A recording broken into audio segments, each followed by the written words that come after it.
Hi, everyone. Great to be with you again this week. I wanted to start actually with thanking Kay, who's going to be serving as our interpreter today. And so not easy to kind of do interpretation for this long of a webinar, so we appreciate that she's with us. I also want to introduce you to our speakers, ADèLE James and Eric HARAM. For those of you who've joined our two previous webinars, you already know ADèLE. For those of you just joining us for today, ADèLE James is the CEO of ADèLE James Consulting, Inc. She brings more than 20 years of experience in public, nonprofit, and philanthropic sectors. She spent 11 years at a foundation grant making. She worked with 3 different California-based foundations. She brings comprehensive expertise as a funder, organizational development consultant, university faculty member, and executive coach.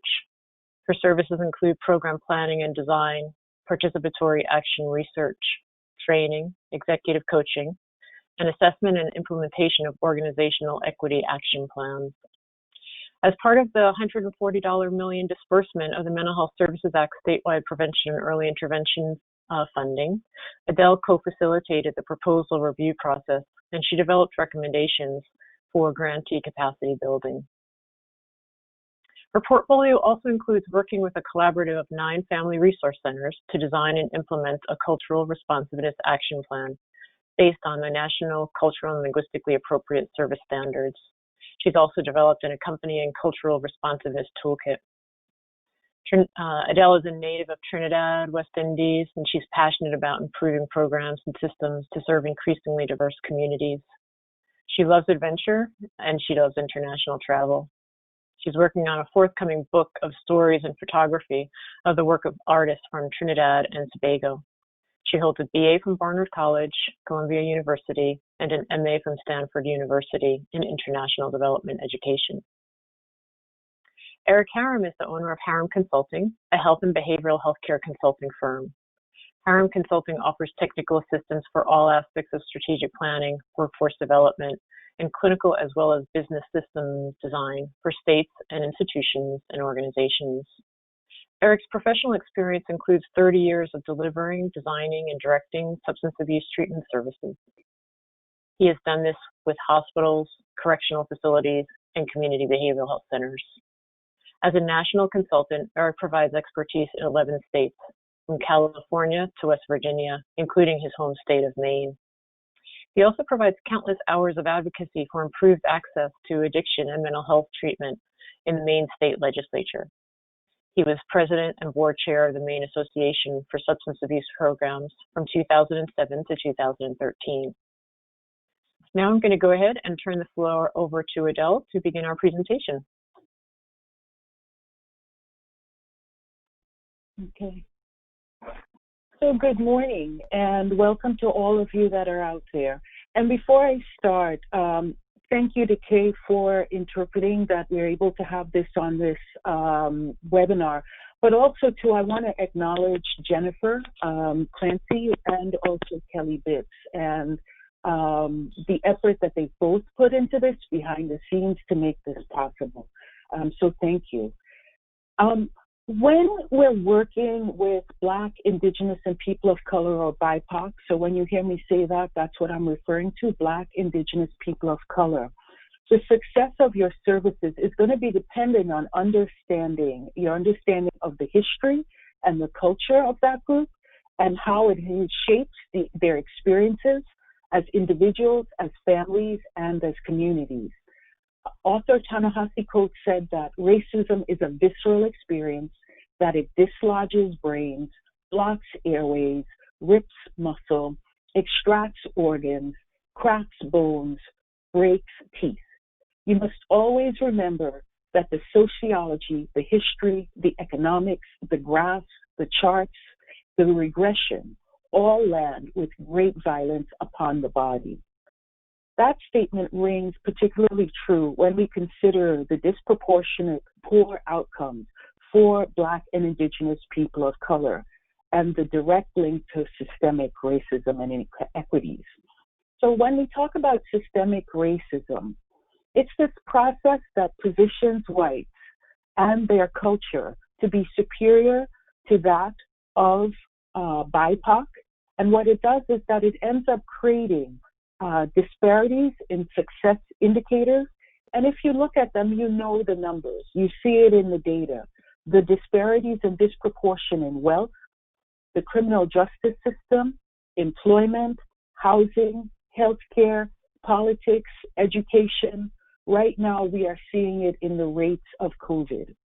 And so what this does is that when we look at the issue of structural racism, it prevents or makes it more challenging for people of color to participate in society and the economy. Now, I think we often hear about the data, but I want to share with you about some of the stories behind that data, because it's not just about data, but we are talking about the lives of families, of communities, and the impact that this has generationally. Next slide, please. What you're looking at here is a photo of Mexican Americans in Los Angeles who are waving goodbye to their relatives who were deported to Mexico during the Great Depression. Now, the impact for that community was very devastating. What you found were people who were denying who they were in order to find that they could survive in the U.S. So some light-skinned Mexican Americans attempted to pass themselves off as Spanish, not Mexican, in an attempt to evade the enforcement of the Mexican repatriation. People with disabilities and active illnesses were often removed from hospitals and dumped at the border. Another of these stories is about the Indian boarding school policy. By 1926, you had 83% of Indian school-age children who were in boarding schools. And the stated purpose of the boarding schools was to, quote, kill the Indian and save the man. So this intentional notion of separating people from their own culture in order to assimilate. Next slide, please. When we think about historical trauma, the notion of that has been around since the 60s. When we look at it in the United States, however, it is directly tied to race and ethnicity, and it has been experienced by, and the experience is major intergenerational loss and assault. The picture that you see before you is of Mr. Cujo Lewis. He was believed at the time to be one of the last survivors of the slave ship that was brought to the United States. There were 115 individuals who were brought on that ship, and he was found by Zora Neale Hurston, the folklorist, in the 1930s, who interviewed him. So Mr. Lewis passed away in 1940. That's not even 100 years ago. And so when we think about the numbers and the impact, 400 years, there were some 12 million people who were shipped, 1.2 to 2.4 who died during the crossing. The Japanese internment is another one of those examples. 120,000 Japanese Americans placed in internment camps because of fear that they would join the Japanese during Pearl Harbor.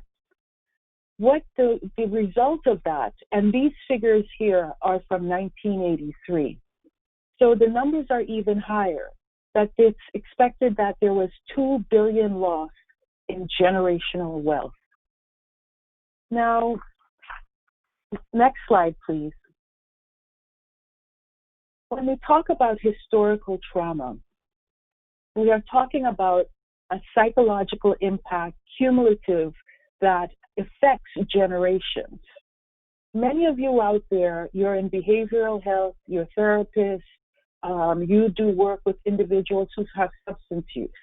And in your experience, you get to see the impact that an adult has who may have substance use or mental illness on their children, or if they happen to be the children of individuals who had substance use or who had mental health.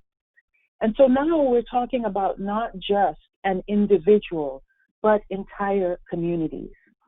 The picture that you see here is of Tom Torlino, who was from the Navajo Reservation. The picture on the left is how Tom looked when he entered the Navajo, or rather the Native American boarding school. The picture on the right is how Tom looked when he left the boarding school. During that process, the attempt to erase any trace of his cultural identity. So what we're talking about then is not only psychological, but in all of these instances, there is also economic consequences.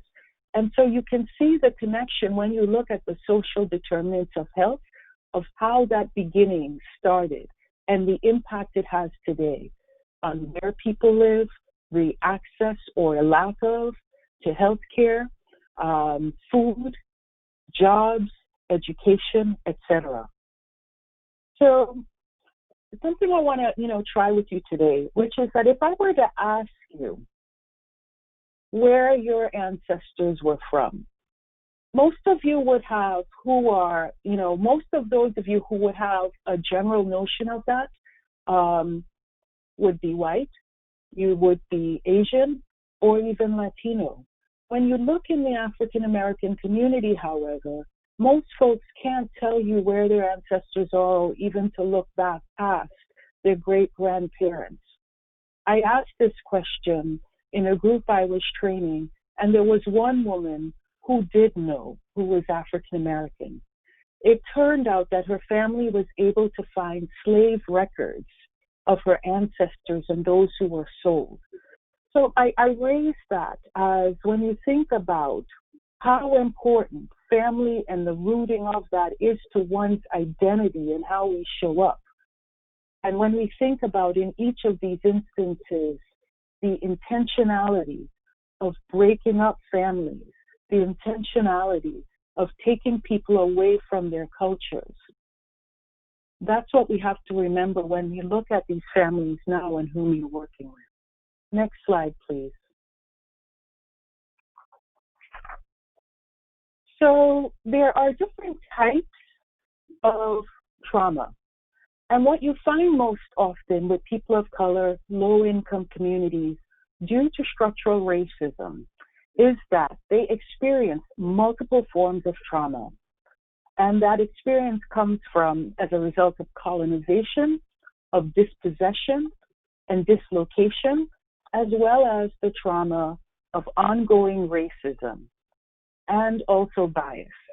So you will see as you work with, I think those of you now, especially with COVID, the situational trauma of dealing with COVID and of job loss, the cumulative trauma that folks may experience because of their identity, their race, their ethnicity. And then there's the piece that we often don't talk about, which is intergenerational. So, next slide, please. So, as we look at this model of historical trauma, there are three components to it. There is the event that may have occurred, the shared experience, and then there's multi-generational, but there's also the levels of the individual, the family, and the community. Next slide, please.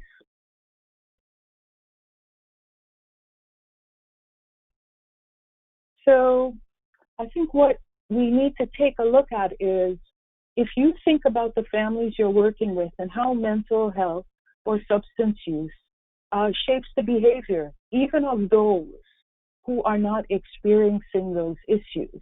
There's a way in which I think we adapt, accommodate, not always in the healthiest ways to these situations. And so, if we know that now about mental health and substance use in families, then why aren't we looking at the impact of what has occurred historically to an entire family? So one thing to point out is that while historical trauma and domestic violence, while not directly linked to historical trauma, domestic violence and alcohol misuse can exacerbate the lives of community members. Next slide, please.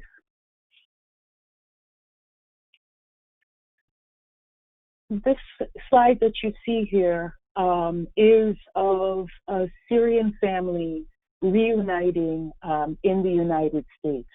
And our awareness of, individuals coming from war-torn countries, but then you have on top of that the experience that they may have in the U.S. Because of either explicit or implicit bias.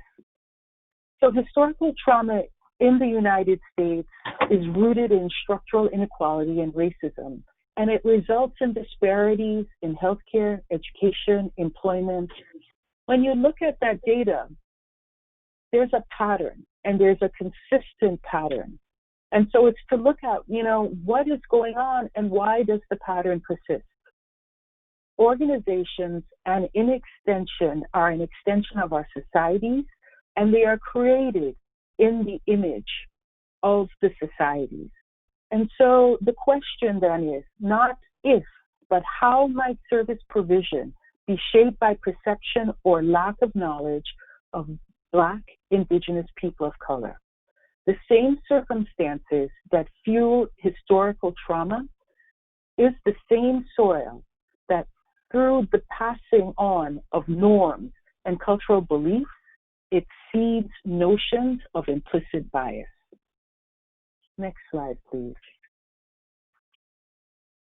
So I like this cartoon. There is, whether we realize it or not, there's a street calculus as we're walking along. And Doonesbury shows it really clearly. So the gentleman on the right, his risk factors, he's Black, he's male, he's got the baseball cap on. So when a baseball cap is not a baseball cap, but a potential sign, right, of risk, the mitigating factors that the Black man is wearing loafers and he's holding a FedEx envelope and he has a polo shirt on. On the other side, for the Black man, what are his risk factors? Race, male, he's in the wrong neighborhood. The mitigating factors, he's white, he's had groceries, and he's humming. So I think that's even an interesting thing. It's like, the humming. So there's a calculus that we do, and it is an automatic thing. And all they're saying to each other is good evening. But behind that good evening is this assessment of risk factors and mitigating factors. Next slide, please. So when we talk about implicit bias, we are talking about attitudes and assumptions that we have about individuals, and that is, explicit. With the implicit bias, there are these preferences, and mind you, we all have them. So this is not like, oh my God, I'm a bad person. We all have them. The idea is, are you aware that you have them? And then being intentional about having a different response versus reacting. So implicit bias, it's the automatic connection stored in a person's mind outside of his or her own awareness, whereas explicit biases people are able to identify and to report. Next slide, please. So the normalization of biases and stereotypes of women of color. If I were to ask you who you would associate, and I were to do this as a survey, I wouldn't be surprised if most of you had similar answers as to who do you think would be identified as angry, who you think would be identified as submissive, who you think would be identified as fiery or invisible. The thing is, it's all around us in the culture. And so, that we may not even recognize this because it's in the media, it's in the images, the discussions that are passed on among friends, among family, and that they can put people into boxes. Next slide, please. So when we look at the impact of bias, and this is some of the data, that you find that children of color are often referred to the juvenile justice system more so than that individual's perception of them. I saw a stat where preschoolers, that Black preschoolers were more likely to be expelled from school than other groups.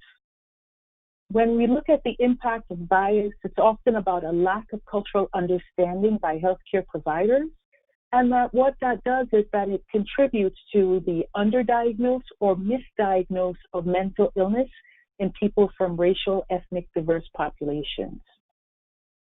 When we look at adults, 48% of whites receive mental health services compared with 31% of Blacks and Hispanics and 22% of Asians. And this is data actually taken from the Substance Abuse and Mental Health Services Administration. Next slide, please. So this combination of historical issues, because you learn in families who you trust and who you don't trust, the mistrust of governmental structures, that sometimes it's passed down, but you don't even discuss why. You just you don't tell them your business. You look at that, and then you look at the experience that BIPOC say they have when they go in to receive services. And that brings you to the understanding of why there can be such a degree of mistrust of providers. 43% of African Americans and 28% of Latinos, in comparison with 5% of whites, felt that a healthcare provider treated them badly because of their race or their ethnic background. Next slide, please. So when we talk about clinician bias and stereotype, some of the examples are that, there's this stereotype of Asian Americans as problem-free. We're not even talking about looking at Asian Americans as a monolith. You have the Hmong, the Mien, the Lao, Japanese, Chinese, who, when you look at their histories, are very different. But just in general, as a group, to be problem-free.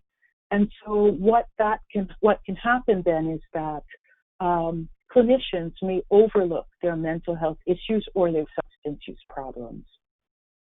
We see that African American youth, they're 4 times more likely than whites to be physically restrained after acting in similar aggressive ways to whites.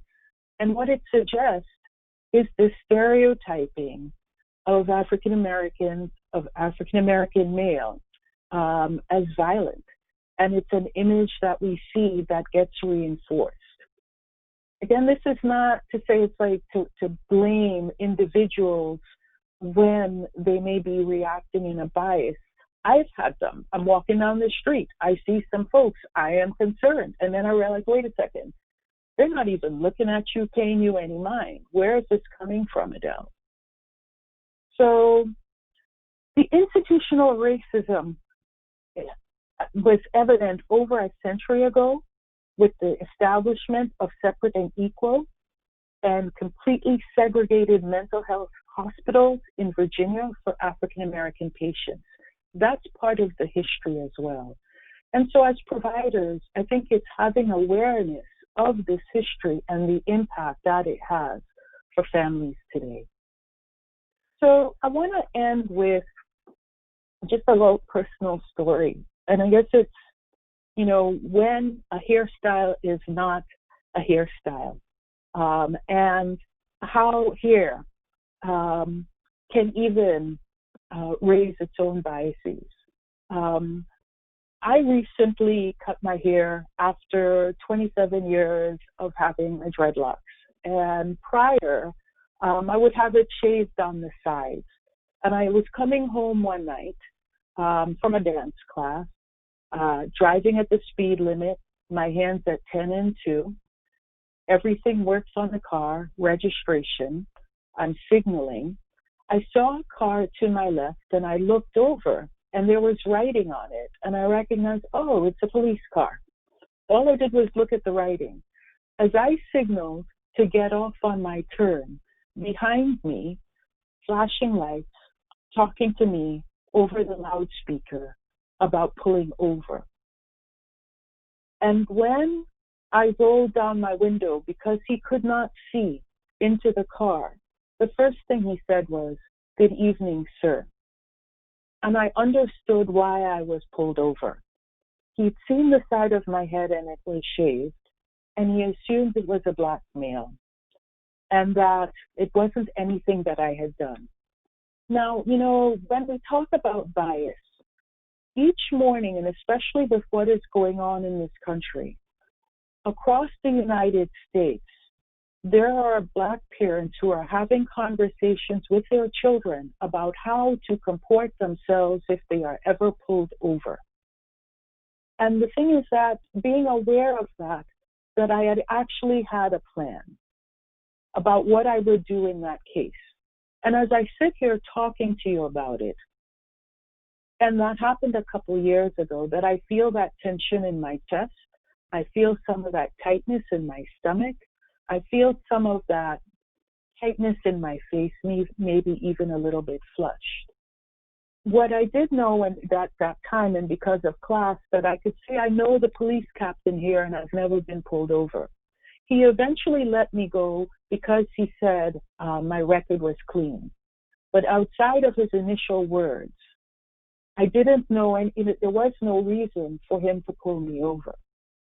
And so recently, this weekend in cutting off my hair, some of the calculus was about what would this mean for me in terms of my safety and the potential to be pulled over, but also to, as we're all wearing masks and you can't see the lipstick, what would this mean? So when we think about bias, it is not just that it's something in the moment that you brush off, that perhaps maybe someone was rude to you in the store, but I think it's something that you carry, I carry, that I think about when a police car is behind me and to be mindful as to what may happen. And mind you, I am someone who knows officers, I have worked with them, and yet that is the impact that bias can have. It's not just psychological, but also physical. I'm going to turn it over now to our next speaker, and who's going to talk more specifically about the impact of bias, Eric HARAM, on policies, and also some of the things that you can do within your organizations to address bias. Thank you.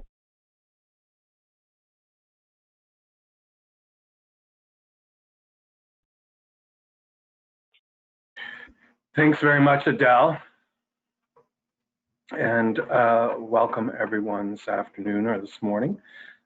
I'm pleased and humbled to be joining you today for this topic. So to just pick up from where ADÈLE has brought us, let's start by just looking at some definitions as we begin to weave these learnings into our field of behavioral health services and begin to recognize how unconscious bias, in fact, has worked its way systematically into our field, into our organizations, into our service delivery models. So let's start. What is stigma? And we're all familiar in the behavioral health world with stigma. We work with conditions that no one aspires to have. Chronic, relapsing and remitting conditions in the realms of mental health, development, behavior, and substance misuse, abuse, or dependence. All of those conditions carry significant societal stigma.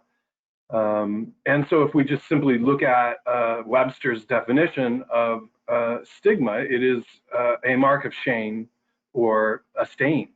An identifying mark or characteristic, especially a specific sign that indicates the presence of a disease, something to stay away from. Our field is unique in that we work with, based on diagnostics, we work with individuals who carry a great deal of stigma and shame about the conditions that we offer help for. In many ways, our field, I think, has been able to avoid the more complicated and difficult conversations and changes around implicit bias and unconscious bias as it relates to race, gender, and ethnicity, because we've been very busy dealing with stigma about the actual diagnoses, behavior, or conditions. And I think in many ways that has allowed us to kind of rest on those laurels and not be terribly aggressive or proactive in this domain. A former director for CSAT, for those of you who know that or don't, that's the Center for Substance Abuse Treatment, which is an office in the Federal Health and Human Services Department. And former director of that office, Kim Johnson, who had the pleasure of working for as the single state authority in the state of Maine for a number of years, I think really hit the nail on the head when she said, you know, as providers, we should be talking less about stigma and more about discrimination and racism. And that was really getting at my point as we opened this discussion, that in our field, I think we've been able to kind of hide somewhat behind stigma of the condition and avoid some of the more difficult and in fact painful conversations internally about race and discrimination. Let's look at the next slide. So some further definitions here. Stigma refers to negative stereotypes, an attribute, behavior, or condition that is socially discrediting. So if we want to build a little scaffolding here between stigma and racism, many of the folks that I've worked with in my career, I've worked in a number of states all over the country. For example, when I worked in the Twin Cities, Minneapolis and St. Paul, our facility had a large contract with OHIP, which stands for the Ontario Health Insurance Plan, and we worked with a very high concentrated population of Indigenous Native adolescents from across Ontario, as well as from Minnesota and Wisconsin and that general region. Our facility was in fact located in what is the highest concentration of urban Native Americans in the country, there in South Minneapolis. There were very specific policies about how clients accessed services. And there was initially not a lot of support and not a lot of competence culturally for varying nations that we were working with, the relationship of historical trauma. And I can tell you that became something that greatly improved during the 10 years that I worked in that facility. And it was a critical part of making it a more quality, successful organization and not allowing these kinds of biases to distort the outcomes. And I can say in the hundreds and hundreds of cases that I worked with there, never once did the conversation about boarding schools not come up. With those families, with those kids, as a counselor there, we had that conversation in almost every case as an upfront acknowledgement and as a matter, frankly, of just respect. All of those clients that were referred were triggered and terrified, as were their families, about where these kids were being sent. And was it like what we have experienced in the past? So discrimination is a behavior that results from negative stereotypes. If you think about this high concentration, 70% of our clients were indigenous adolescents. And in the beginning of my tenure there was no acknowledgement of that history of boarding schools. There was no allowances for ceremony and ritual. And they were not taking advantage of the wealth of knowledge and competence that existed in the actual neighborhood of the facility. Those things shifted. Before they did, there was blatant discrimination going on, right? And in fact, racism. There weren't a section of the policy manual called racist policies that you could go to and open up and review. But nonetheless, ignoring historical trauma, ignoring the fears and anxieties of family members and extended family members about their children going to an institution for help, are in fact practices of inequity and were racist. And so let's move on to the next slide. So implicit bias, this, as you recall from ADÈLE's definition, is the unconscious attitude or stereotypes that affect our understanding, actions, and decisions. As individuals, we're pretty bad at seeing bias in ourselves. You saw the street calculus slide, and I love how plainly that illustrates what I think all of us do unconsciously all day long. I looked at that slide with my 14, soon to be 15-year-old daughter, and she kind of chuckled and she said, "That's like, you know, walking the halls at school. You're doing that calculus with every single person you see in comparison of yourself to them, and perhaps also, as in the context of the slide, your own safety." The good news about this, however, is that we're very good at seeing unconscious bias in other people. In this way, particularly since we're talking about the field of behavioral health, and so much of our work is in teams, multidisciplinary teams, there is, of course, real power in groups and teams taking on bias together, naming them, being transparent, being vulnerable with our defensiveness and our struggles, because those are real and those will happen. And also agreeing to respectfully hold one another accountable when we see unconscious bias going on amongst our peers.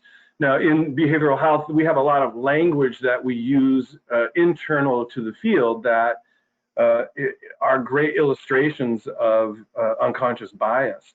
And stigmatizing language that I think we have not really paid a lot of attention to.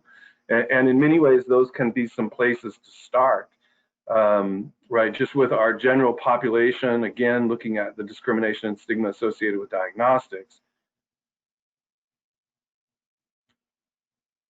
We often characterize a person's urine drug screen results as clean or dirty. 85, 90% of the clients we're working with in substance use disorder treatment have significant historical trauma. And that stigma is internalized. Characterizing a person's lab result as clean or dirty is the subtle language that seeps in. Having clients introduce themselves in terms of, well, how much clean time do I have? I instead of a relapse, you know, I'm dirty today. We work really hard with our clients and our staff in the facilities that I run to extinguish that language, to call it out and to identify it and make those kinds of course corrections. Let's look at the next slide. So some final definitions here: institutional and social stigma. So let's look at this. Structural practices that are intended or unintended that restrict certain individuals or groups from community or governmental opportunities based on policies, practices, and traditions. Right? That is institutional stigma. the disapproval of or discrimination against a person based on a perceived social characteristic that serve to distinguish them from other members of society. Social stigma. And I've been waiting to hear and listening for bias, stigma, and unconscious bias about COVID to begin to reveal itself. And I'm hearing it in interesting ways depending upon your geography and where you are. And so I'm going to look at Maine, where I live, as sort of an unusual petri dish. So COVID-19 has revealed the sweeping inequity in healthcare access and outcomes along racial lines. Hugely disproportionate rates of hospitalizations, comorbidities, rooted in social determinants of health, and mortality rates. This is evidenced in every region and geography of the country, from urban areas on the West Coast and Midwest to our least populated and least diverse states like where I live, Maine. Maine has seen green light numbers in terms of gating criteria, and frankly has done a lot of work around racial equity. It's a designated refugee resettlement state, works very hard and working harder with its business communities, chambers of commerce, local governments, and health institutions to identify and combat racism inequities. Yet, with only 2% of the population of the state being African American, this population bears 25% of all positive COVID cases. These are very concentrated neighborhoods in a small number of, we call them cities, most people wouldn't, Portland, Maine, and Lewiston, Auburn, Maine, where there have been high concentrations of folks that have resettled, primarily from North Africa. These communities have not been able to access healthcare, have not accessed services, acknowledgement of historical trauma, from where individuals came and from where they have landed have been ignored. And it's interesting watching compliance with social distancing in various communities here where I live. You really get a very polarized response. I think the Somalia leaders from these communities have really hit the nail on the head, where they've identified that we should really reframe this from COVID as a public health emergency to racism as a public health emergency, and in fact is driving the pandemic and distorting outcomes drastically. There should be no false sense of security that you are a white individual from an affluent, low prevalence COVID community, that you are somehow immune. And I'm watching that play out and watching communities buy into their alleged immunity, or that this can't touch them because they're not poor, they're not a person of color, and it couldn't possibly affect them or their community. We had a all-white wedding in northern Millinocket, Maine last week, and we have now seen over 120 positive cases in several communities of the state, from the high north to the far south, as a result of that one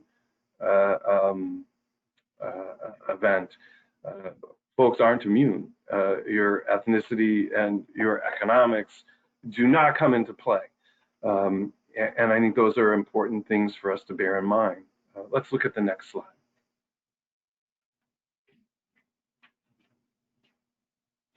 So stigma and self-stigma. Self-stigmatization results in part from public stigma in a process that leads to internalizing those negative stereotypes. We all have experience working with folks diagnostically with mental health, development, or substance use disorders, or all of the above that co-occur. And they have, in fact, taken on those negative stereotypes. And we see that in difficulties to engage, difficulties to retain, impact on self-esteem, self-worth, feelings of helplessness, feelings of hopelessness. Next slide. So stigma, discrimination, and racism interact with systems and distort individual outcomes and public health overall, right? If my relationship with you as a first responder or a caregiver is first seen through the lenses of stigma and discrimination and racism and street calculus, our relationship is front-loaded to not be accurate, right? If I'm feeling stigmatized or discriminated against, I'm also going to be protective and defensive. And there, in fact, are going to be things I'm not going to tell you because I don't trust what you're going to do with that information. And in that light, that very first interaction is already fraught with unconscious bias. So what I've got on the slide are direct quotes that I've heard in my career in behavioral health from patients, from staff, and I want to share these with you because, again, it can be difficult to find policies and procedures that are written in such a way as to blatantly be identified as discriminatory or racist. It is much more subtle than that. And so I want to have us hear these things because this is how we begin to identify where we have room for improvement, right? And so from a client, I struggle with people offering me help. I still think that I'm not worthy of it. Once we start something good, we feel guilty because we don't feel like we deserve it. They don't care about me. Why would I possibly show up there? Last time I went there for help, I sat for hours, everyone was rude, and the police and security just kept asking me why I was there. All the groups that you offer are during when I work. No, I can't tell my boss. Don't tell white folks your business. Some rules for survival: keep your hands out of your pockets and ask permission before you reach in to show your ID. You're dressed like you're in a gang. You can't look like that here. And the last quote, these last ones are from staff that I've heard over the years. She thinks too much of herself and it's affecting the group. She needs to come down a notch or two. So I'm hoping that you can hear the stereotypes, the unconscious, the implicit bias, and the discriminating outcomes and racist outcomes that are cloaked in these very common statements and sentiments that we hear and that we deliver in our world of behavioral health services. Let's look at the next slide.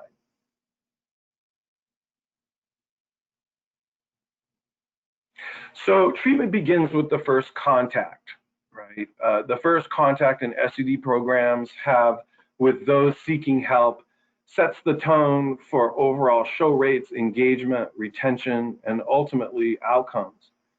Most processes directly dealing with initial engagement are operationally designed, and they're done so to comply or comport with regulation or financial obligations. Often these are not designed with the patient experience in mind. In behavioral health services, we often find poor integration of clinical and operational front-end process as a major internal barrier to both clinical and business improvements. What front-end processes, policies, or traditions exist in your organization that could result or are resulting in unequitable access? Now let's look at the next slide. So to underscore this, this is from a very recent publication in the Journal of Addiction Medicine this month, or last month, August of 2020. There are, in fact, disparities in access to medications for opiate use disorder in the Veterans Health Administration. Among 53,500 veterans at VHA facilities around the country diagnosed with opiate use disorder, vulnerable populations, including women, older, Black, rural, homeless, or justice-involved veterans, all were found to have lower odds of receiving medications for opiate use disorders than non-vulnerable counterparts. We've had an opioid epidemic publicized daily in every news media outlet now for just over 20 years. And the uptake and access to those services, one, for just folks in general suffering from opiate use disorder, has been very poor and has, in our field, been laden with stigma and discrimination as barriers to this evidence-based practices sweeping uptake. It's even worse when we stratify by race and ethnicity. These evidence-based practices are far more available in the northeast of the country than they are in the southeast or on the west coast. And we have a national epidemic, again, 20 plus years, and technology that has proven to us that your geography does not have to be your destiny. This is about political will, stigma, and discrimination and racism. Next slide.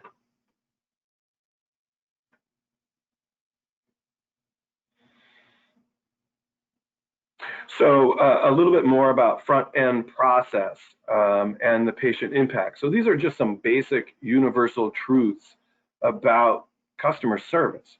The steps we take from the first contact through the end of the first clinical encounter make or break a prospective patient's resolve to attend and return. No one aspires to attend a substance use disorder evaluation or mental health treatment. The many steps in the road to recovery are not palatable in the first contact or appointment. Rules and lists at the initial points of contact are distracting from the intent of the contact.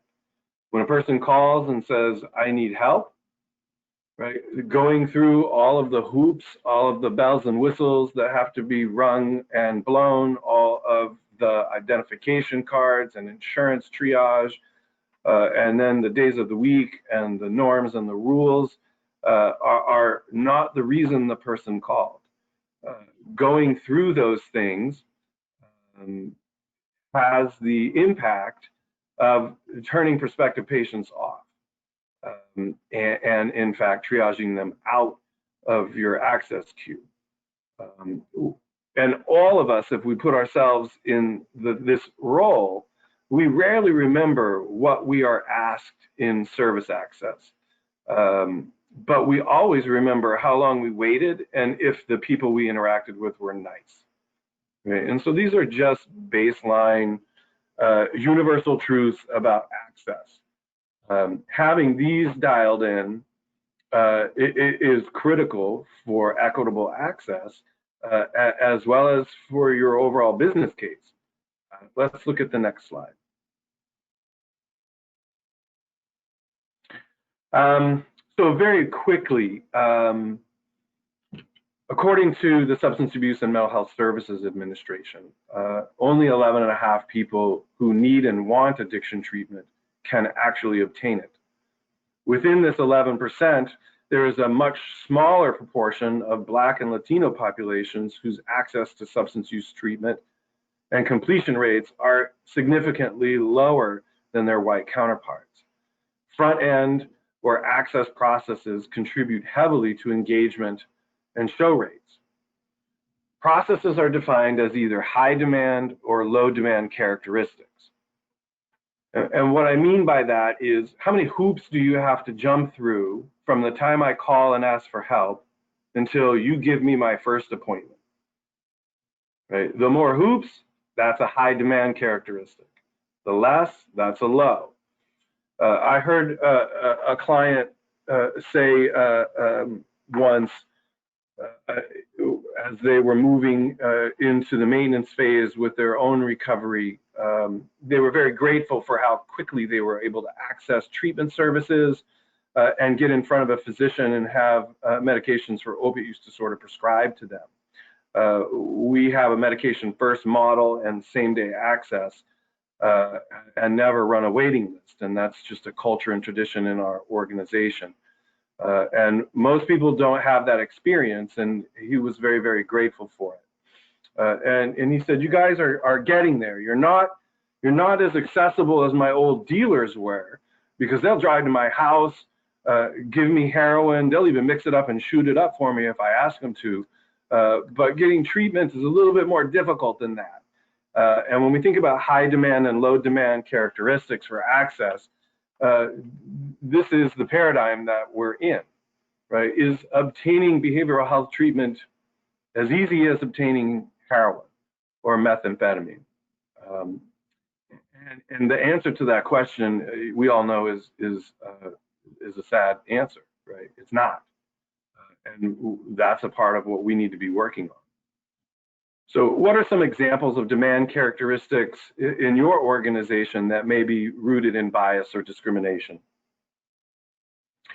So some examples of high demand and low demand characteristics. On the high demand side, you don't get a human being who answers the phone. You have to leave a message. Maybe there's a long hold time. There's cultural incompetence or insensitivity or language barriers. You're being asked to show proof of ID or income. You're put on a waiting list and you have to call every week into a recording to stay on the waiting list. Before you can begin and come into your first treatment appointment, the person is going through all of the rules with you. Maybe you've had to have multiple contacts. Your phone call has been transferred. People are calling you back. You've been rescheduled. And then let's look at low demand characteristics, right? Your call is answered in real time. A human being answers the first call for help. The program accepts walk-ins. There is multicultural competence and multilingual competence, right? There is clinical triage versus financial. There is low or no wait time, meaning you can get in and start treatment within 3 days of your initial call for help. People are able to assess, scan, and provide you only what you can tolerate, right? We're trauma sensitive, and there is the availability immediately to troubleshoot barriers such as transportation, childcare, or medication assistance. And these days, I think very importantly, technology. And let's look at the next slide. So these last 4 or 5 slides are going to be some tools that are suggestions for looking at yourselves individually, but also looking organizationally at ways that you can identify implicit and unconscious bias, discrimination, or racism, and begin to become introspective, either individually or organizationally, and developing action plans. So this first tool is intended for an individual to assess and address their own professional bias.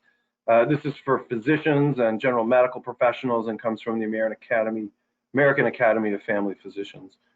And it's an acronym that you can see here spells implicit. Right? So introspection, we want to explore and identify our own prejudices by taking implicit association tests or through other means of self-analysis. Now, there are implicit association tests. There are a number of them that are in the public domain and that you can find, download, and experiment with through Google or whatever your browser of choice is. Mindfulness. Since you're more likely to give into your biases when you're under pressure, practice ways to reduce stress and increase mindfulness, such as focused breathing. Perspective taking. Consider experiences from the point of view of the person being stereotyped. You can do this by reading or watching content that discusses those experiencing or directly interacting with people from these groups. Learn to slow down. Before interacting with people from certain groups, pause and reflect to reduce reflexive actions. Consider positive examples of people from the stereotyped groups, such as public figures or personal friends. Individuation, evaluating people based on their personal characteristics rather than those affiliated with a larger group. This could include connecting over shared interests. Check your messaging, as opposed to saying things like, "we don't see color," which, for those of you who aren't aware, is the equivalent of "all lives matter." And if we just sort of unpack that, and I'm sure most, if not all of you, have heard these sorts of parallels, right? When we have a loved one, or a friend, or a neighbor who loses someone to death, and they're grieving, right? We would almost never respond to them by saying, you know, everyone dies. We just wouldn't do that, right? And when the Black community is hurting, and we are learning about these systematic inequities and things that are occurring every day in every community around the country, the response, well, all lives matter, is frankly discounting of the moment and the feelings that the person is wanting to convey. And so "we don't see color," I think you can couch very much in the same context, right? You do, and we know you do. So institutionalized fairness, support a culture of diversity and inclusion at the organizational level. This can include using tools like the equity lens, which I'm going to review with you next, right? And finally, taking two, resisting implicit bias is a lifelong work. You have to constantly restart the process and look for new ways to improve. This is about daily mindfulness. There's not a vaccine. We're not going to find that section of the policy manual, throw it away, and everything's going to be okay. Next slide. So for some more tools here, what is the equity and empowerment lens? Well, this is a transformative quality improvement tool used to improve planning, decision-making, and resource allocation, leading to more racially equitable policies and programs. At its core, it's a set of principles, reflective questions, and processes that focus on the individual and institutional and systemic levels. It does this by helping us deconstruct what is not working around racial equity, reconstructing and supporting what is working, shifting the way we make decisions and think about our work, and healing and transforming our structures, our environments, and ourselves. Next slide. So this graphic just gives you kind of a 30,000-foot view of this equity lens tool, right? And what we're doing here as we move into some of the worksheets on the slides that follow is you can see the larger scale here is the purpose. What is the purpose of our organization? In behavioral health, most of us are affiliated with publicly funded community behavioral health centers of some kind.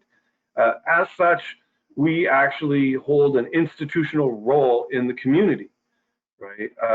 We're a part of the public health and public safety fabric.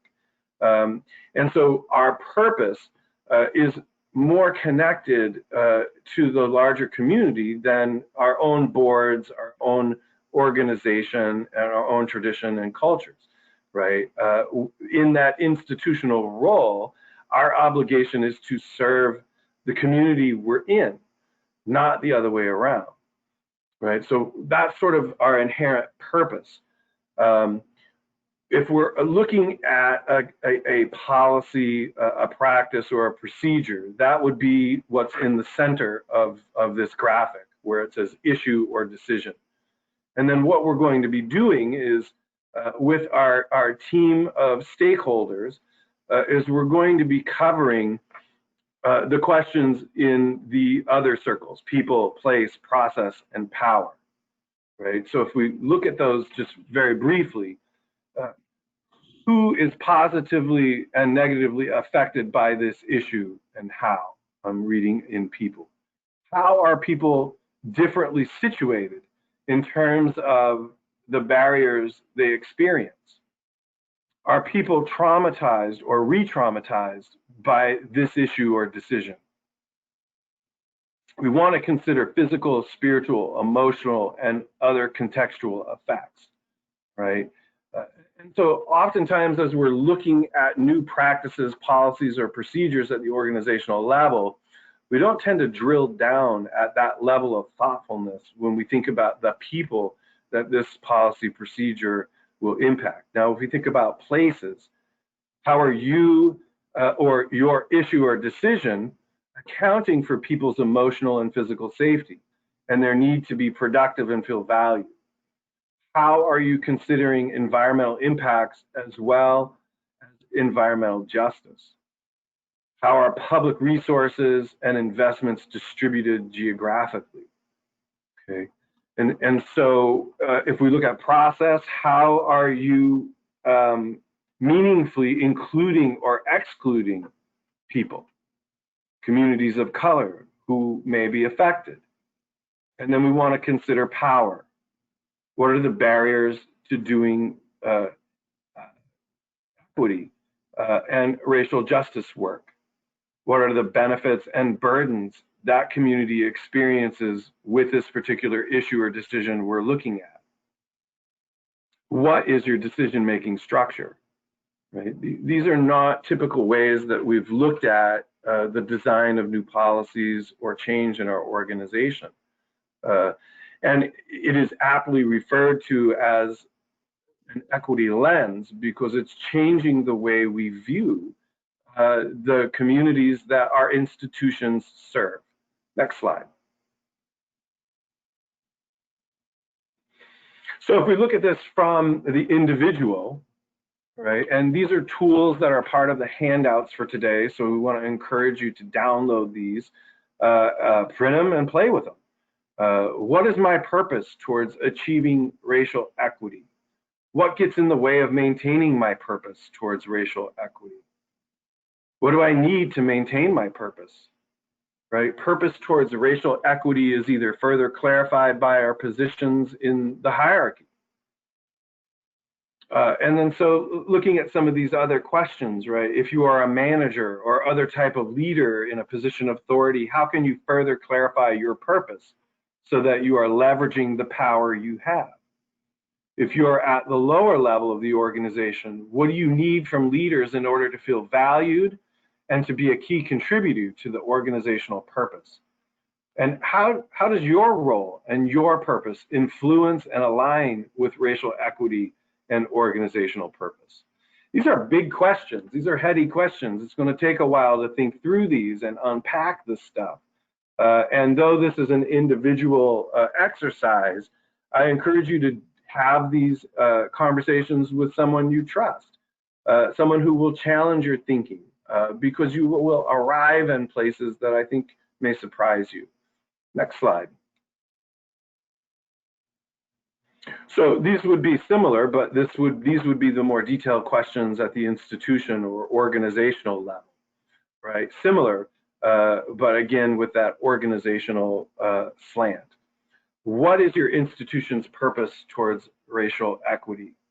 How are we clearly defining that purpose, and where and how do we communicate that? So this is a great thing here. I want to just pause on how do we clearly define that purpose and where and how do we communicate? When we talk about improving care in behavioral health, tackling our implicit unconscious bias and addressing discriminatory or racist policies. Again, probably none of us have a section in our organizational policy manual called racist or discriminating policies, right? So you can't just simply go there and find them. But do you have sections in your policy manual on class, on cultural and linguistic appropriate services? Do you have sections for accessing interpreter services? Do you have documentation on what the demographics in your catchment area are and whether or not the populations you serve reflect those demographics? There are a number of areas that might not be blatantly in your manual, but they might be blatantly missing from it, right? And so it's really looking at this from those two directions. Let's look at the next slide. So this will be our last slide, and another tool that I want to encourage you, because I think this is very easy for plug and play purposes, right? Defining purpose towards racial equity. These are the 6 outcome areas and some suggestions and ways to look at it and to just start, right? In a purpose-driven system, all partners at all levels aligned around transformative values, relationships and goals, moving towards racial equity, integrating an emphasis on doing less harm, and supporting actions that heal and transform. So we would want to encourage you to take a look at this, maybe not initially with all 6 areas, but pick one. Get together with a group of your stakeholders in your organization and begin a conversation, right? So we have the 6 outcome areas on the left, and on the right, we'd be responding to what steps can we take to create conditions to better understand equity and apply this lens to our work. Okay, and again, the cue here is we're applying a tool that is going to change the lens that we see the world through, that will better help us understand equity, right?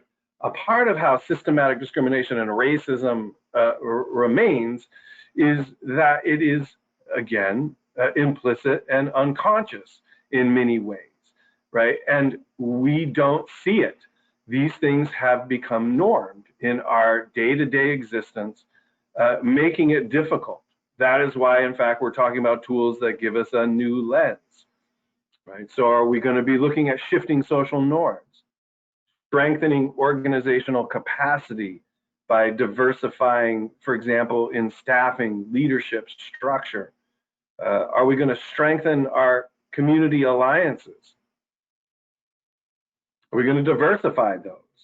Are we going to strengthen the base of our support, right? Diversity in breadth, depth, and influence. Are we going to be improving our policies any or all stages, including the structure in which we use to do that? And lastly, are we going to be able to see change in impact?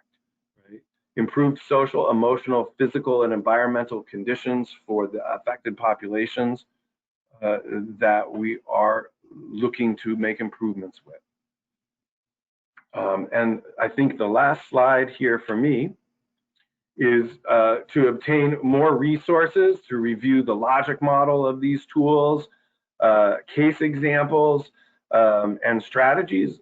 Visit this URL link, and it will take you to a landing page that links to all of those kinds of tools and definitions. And I want to wish you all luck, and as you move into this courageous work that we all simply must do. Thank you. Thank you, Eric, and thank you so much, ADÈLE, and thank you, Kay. A lot of work on all 3 of your parts, and we really, really appreciate this really fabulous webinar. Before I begin with questions, I want to acknowledge that there were requests from participants to acknowledge 4 other sources of historical trauma that were not mentioned. And so the Chinese Exclusion Act, the Indian Removal Act of 1830, after 9/11, the treatment of Afghan Americans and/or Muslims in concentration camps have also been significant sources of historical trauma. So that's just an acknowledgement requested by participants. And I wanted to start with a question, ADèLE, that came up, and a similar question that came up last week too. Can you give examples of how to quickly and clearly argue against reverse racism? Yeah, I think that where it comes to is to look at the data. I find that oftentimes when, folks talk about reverse racism, a lot of it can be anecdotal and not really the hard data on when you look at the patterns in terms of educational access, when you look at wealth, when you look at housing access, the numbers are really clear. Maybe you know somebody who is representative of a particular group that doesn't fit that, but that is an anomaly when you look at the data in general. And I think as well, a lot of folks don't know the history of how these conditions have been established, and so generally tend to look at it from the present day and what they see now versus looking at it in context. So I think that it's to know the historical context, and thank you for those examples. There are so many other, the forced sterilization of Puerto Rican women. I mean, but there is the point of all of it is that there is a pattern. Yes. Across. Exactly. Yes. Thank you so much, ADèLE. Eric, this is a question for you. Can you talk about how implicit bias might be present in the use of telehealth with our clients, and how can we address that?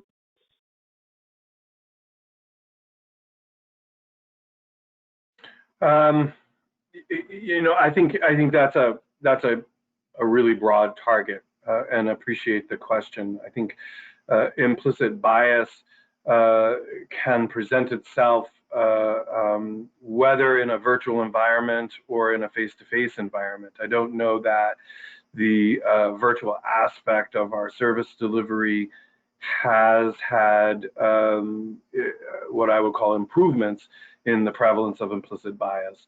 I agree. I think probably first and foremost it would be stereotypes about access to technology.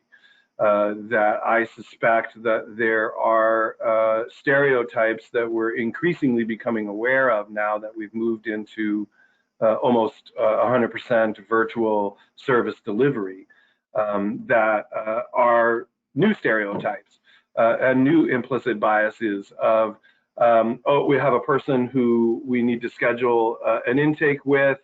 They probably don't have a good Wi-Fi connection or a smartphone for video, so you're likely to be doing this appointment on the phone, right? And did you ask the person if they have this technology? No, they're from this or that neighborhood, and I'm just making the assumption that they don't have a smartphone or they don't have access. In Maine, where I live, there are such rural and remote areas that internet access is just very, very poor and unreliable. And I'm watching stereotypes play out in that regard of, oh, they called from that community or the other community, so they're not going to have good internet service. So we're going to be seeing this person primarily on phone, right? And so those would be, I think, some of the initial and probably most simple stereotypes or bias that I'm seeing play out in a virtual environment. Great, thank you so much. So there were a lot of requests in our past 2 webinars to spend more time on tools and action steps. And so we did do that today, which cut down a bit on our time for questions. And so we're not going to have time for any more questions right now, but just a reminder that we do take all the questions, we send them to Eric, we'll send them to ADèLE, we'll answer them as best we can, and then we will post those written answers to our website. So, you still will get your questions asked. We just don't have time to do it right now. Eric and ADÈLE, thank you so much. Really amazing presentation. As always, lots of comments from the participants about how much they enjoyed it. I also want to thank the Department of Healthcare Services for sponsoring the webinar series.